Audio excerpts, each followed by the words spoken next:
যে আজকে বিষয় হচ্ছে silent ischemia and syndrome X. Basically এই দুটো শর্ট নোট হিসেবে আসতে পারে, সাধারণত দুটো ছোট ছোট মানে শর্ট নোট হিসেবে এই দুটো আসে। আলাদা করে বলতে গেলে হয়তো বলার অল্প বিষয়, কিন্তু আবার একসাথে বলতে গেলে একটু হয়তো সময় লাগবে। আমি ডাক্তার ফাদিয়া আফরোজ, অ্যাসিস্ট্যান্ট প্রফেসর এবং RP. We all know that the cardiovascular disease is the most frequent cause of death. But despite marked improvement of this treatment, why too many people dying during this condition? একটা কারণ আমরা যেটা জানতে পারি, এটা usually কিন্তু not known, but maybe one cause is that we always target therapy for the symptomatic patient. For asymptomatic patient এটা সাধারণত একটু ডিপ্রাইভড হয়ে যায়, যে যারা চোখের সামনে আসে না। সো যখন আসে তখন হচ্ছে ডিজিজ প্রসেসটা লেট হয়ে যায়, যার জন্য অলওয়েজ ট্রিটমেন্টটা পায় সিমটোমেটিক পেশেন্ট, এবং এই ডিজিজটা এখনো এত বেশি কিল করছে people. What is the definition of silent ইসকিমিয়া?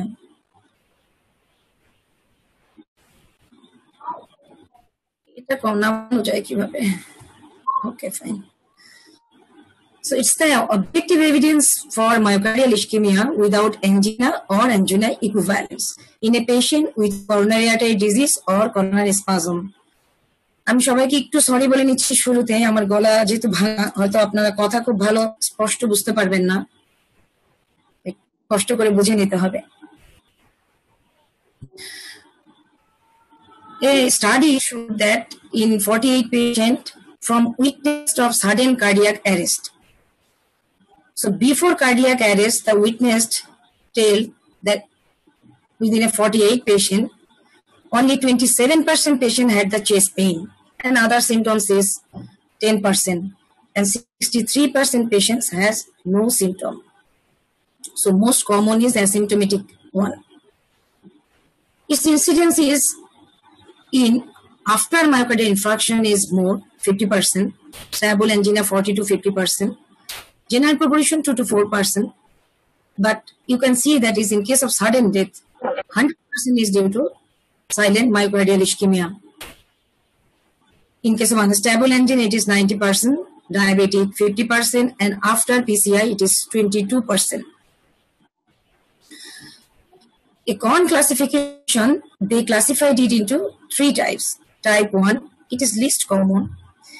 It occurs in that patient which has with obstructive coronary artery disease but do not experience angina symptoms at any time.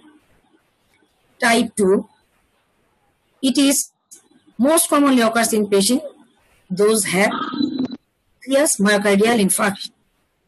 And type 3, it is most common patient who has the chronic stable angina, unstable angina, or variant angina. The mechanism is same. When oxygen-rich blood supply to the heart reduced, at that time ischemia occurs. Silent ischemia is same thing, but here the person doesn't notice any effect. This is the silent. Otherwise, myocardial ischemia mechanism is same. Why silent? There are some theories about that. First theory is the magnitude of ischemia stimulus. One is severity and another is duration. Here a study showed when they differentiate in 3 categories. One is according to ST segment depression, and this represent the severity. You can see here when more ST segment depression, at that period painful episodes more, silent episodes is more than painful episodes, but in 3 categories where the ST segment depression 1, 2, 3, in that case, painful stimulus is episodes is more in case of more ST depression. So where the severity is more, in that case, painful episodes is more. Where the severity is less, silent episode is more. Another thing is duration of ischemia. When the number of episodes is more, then without pain or silent ischemia is more. But in case of duration, it is almost similar time, minutes. But in case of number of episodes, when the number of episodes is more, silent period is more. Second theory, these are the theories. Second theory is, one is change in perception of ischemic stimulus. So in some person there is increased pain threshold, another is increased circulating endorphin levels, which usually causes the pain. Third cause is neural dysfunction. The patient of diabetic, post-MI, post-transplant, there is a neural dysfunction, and for that silent myocardial ischemia, more them. Who are at risk? Those who use tobacco, diabetic patient, high blood cholesterol, high blood pressure, who has the family history of cardiac disease, basically the same as the MI ischemia patient. Those are ischemia risks, all are silent ischemia risk. Also the sedentary lifestyle, obesity, and another thing is unmanaged stress. Diagnostic test is also same. Cardiac markers, bedside ECG monitoring, ambulatory ECG monitoring, usually exercise testing. In many patients, we can find this in case of ETT. Another that is radionuclic imaging techniques, continuous intracardiac monitoring, and CT scan. So main management is making lifestyle changes. This is the main thing. Another thing is anti-anginal drugs, taking medications like beta blockers, calcium channel blockers, nitrates. Psychotherapy is also very important. In case of silent ischemia, we can see there is the stress is a big factor, and revascularization is as usual. But the prognosis, in case of silent ischemia, the chance of is almost higher. In case of non-silent ischemia, normal ischemia, the higher incidence of new coronary event is more in the silent ischemia. So they need aggressive diagnostic and therapeutic approach. By controlling modifiable risk factors and changing lifestyle, we can improve the quality of life of them. So this is all about the silent ischemia. So we are going now the next one, that is the syndrome X. Basically syndrome X, this word is not used now. The used word is metabolic syndrome or insulin resistance syndrome and obesity dyslipidemia syndrome. The main thing of this syndrome is obesity. We can see the shape of things to come. Who the more obese, the disease is more to them. So main thing is the obesity, and which obesity? That is the central obesity or abdominal obesity. A cluster of physiological and biochemical abnormalities associated with the development of cardiovascular disease and type 2 diabetes. This is the metabolic syndrome. So it is a true syndrome, and it consists of, one thing is abdominal obesity. This is the main. Dyslipidemia, elevated blood pressure, and elevated blood sugar. If you see the US adults, 25% almost close, they are affected by that, and previous always increase with weight. It is noted that in case of 5%, it occurs in normal weight person, 22% is overweight, but in obese person, it is 60%. So too many high. Twice the risk of developing of cardiovascular disease in metabolic syndrome. And type 2 diabetes mellitus, 7-fold increase. 1.5-fold increase in all types of mortality compared with patient with Down syndrome. Those who has this syndrome, their less chance of developing mortality 1.5 less. So IDF definition, they define it in that way, that is the central obesity plus any of the following 4 factors. One is raised triglyceride, more than 150 mg per dl, or specific treatment for this lipid abnormality. Reduced HDL cholesterol, less than 40 mg per dl. Raised blood pressure, more than or equal to 130 by 85 millimeter mercury, or treatment of previously diagnosed hypertension, and raised fasting blood glucose.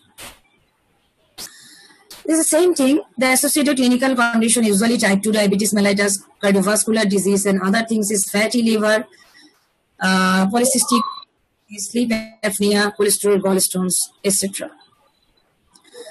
Why in metabolic syndrome atherosclerosis develop? This is mainly due to atherogenic dyslipidemia. High TG, high ApoB, low HDL, high LDL-C. These are the main thing. Another thing is this patient has hypertension, elevated blood glucose, all causes atherosclerosis in patient. And it is also a pro-inflammatory state and pro-thrombotic state also. So the central obesity, it causes the insulin resistance and some pathogenic role also present in this way, interleukin 1, 6, 18, like that. And also, in case of central obesity, this patient has the adiponectin, it is the cytokines, and it is used as an anti-inflammatory cytokine. So this is reduced in metabolic syndrome. I think it is the same thing. Central obesity, what it can do is the insulin resistance and adenine hyperinsulinemia, and all other things causes coronary artery disease. We all know the causes of obesity. Basic thing is poor diet and sedentary lifestyle. These are known main. Another is, as usual, social determinants, aging, hormones, lack of sleep, drugs, genetics, and medical disorders. Here, factors increasing blood pressure, some factors, that is insulin stimulus.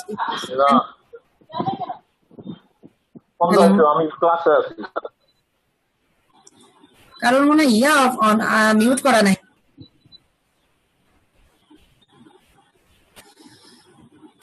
Here the BP in this patient also increases because the insulin stimulus increase sodium reabsorption and reduce endothelial nitric oxide production. Vascular sympathetic is also increased like that. What should be our goal? The first goal is weight reduction. Less than 10% of basal weight within 6 to 12 months. This is our first goal. Exercise 30 to 40 minutes per day on 5 days a week. Blood pressure target will be less than 130 by 85 millimeter of mercury, and lipid profile according to CVD risks. We know the LDL and TG level, HDL maximum achievable. So the providers, what would be the ABC for this treatment? First target is HbA1c target control, aspirin daily, blood pressure to be controlled, cholesterol management, cigarette smoking cessation, diabetes and pre-diabetes management, exercise, food choice. Same thing, here we can see the main thing is non-pharmacological therapy.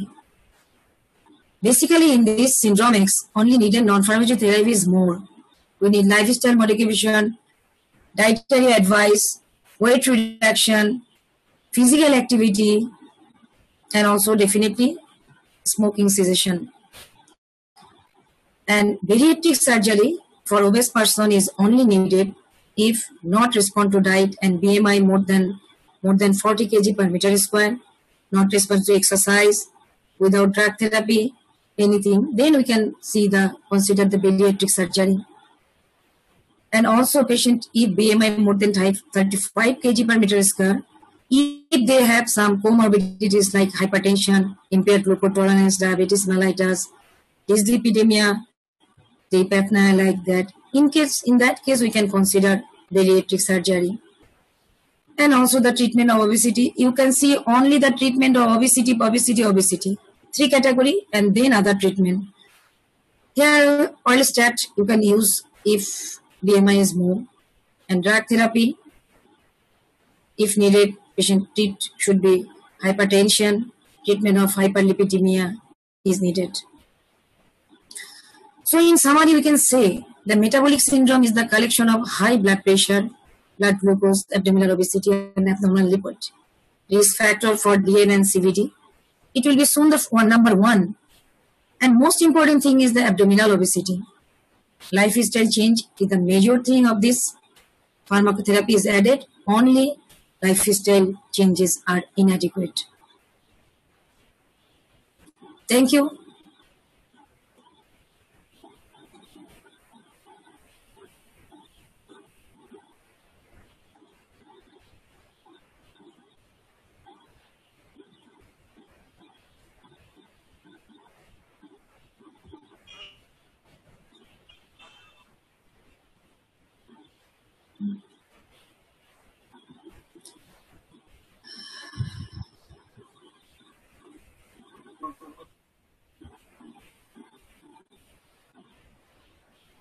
Any question? আসসালামু আলাইকুম Aslam. Madam, আমি doctor হুজ্জাতুল ফেইজে nephrology madam. Madam, আমি জানতে চাচ্ছিলাম যে high sensitive সিআরপির কি কোনো rule আছে ম্যাডাম, এই যে কার্ডিয়াক রিস্ক করার জন্য আগে থেকেই? মানে কোন ক্ষেত্রে বলতে চাচ্ছ আগে শুনি। ম্যাডাম, একটা পেশেন্টের যেমন একটা আমরা অনেক সময় লিপিড প্রোফাইলটা দেখি, যে তার কোনো ডিসলিপিডিমি আছে কিনা বা কি রকম, আদার কোনো তার সিমটম নাই ম্যাডাম, সাইলেন্ট আছে সে, বাট দেখা গেল তার হাই সেনসিটিভ সিআরপিটা একটু বেশি। এরকম কি ম্যাডাম কিছু আছে? মানে আমি এক জায়গায় পড়েছিলাম এরকম ম্যাডাম আর কি। মানে এখানে যদি টেস্টের মধ্যে কিন্তু সিআরপি টেস্ট আছে, যে তুমি হাই সেনসিটিভ সিআরপিটা করতে পারো, কিন্তু তোমার মানে কি ক্ষেত্রে বলতে চাচ্ছ, যে সাইলেন্ট ইস্কিমিয়া দেখার জন্য অনলি? জি ম্যাডাম, সাইলেন্ট ইস্কিমিয়া বা অ্যাথেরোস্ক্লেরোটিক চেঞ্জটা প্রমিনেন্ট কিনা? এটা একটা ওয়ান অফ দা মানে কন্ডিশন যেখানে হাই সেনসিটিভ সিআরপি বাড়ে ইন অ্যাকিউট ইস্কিমিক স্ট্রোক, মানে বেসিক্যালি অ্যাকিউট যদি ইভেন্ট হয় সেই ক্ষেত্রে সিআরপি কিন্তু বাড়বে। কিন্তু যে সাইলেন্ট ইস্কিমিয়া কিন্তু অ্যাকিউট তো কম, যেটা হচ্ছে একটা ক্রনিক স্টেবল অ্যাঞ্জিনাতে কিন্তু মোর। সো এই ক্ষেত্রে সিআরপি ডেফিনেটলি বাড়ার চান্স আছে, এটা তো বাড়বে বাড়বে বটে, কিন্তু এটা দেখে তো তোমার ইনভেস্টিগেশন যেটা আমরা করতে হবে সাইলেন্ট ইস্কিমিয়ায়, one of the marker. CRP usually বাড়ে হচ্ছে অ্যাকিউট ইস্কেমিক এনিয়াটাকে। আর কারো কোনো কোশ্চেন আছে? এটা মনে হয় শেষ করে দিতে পারি আমরা।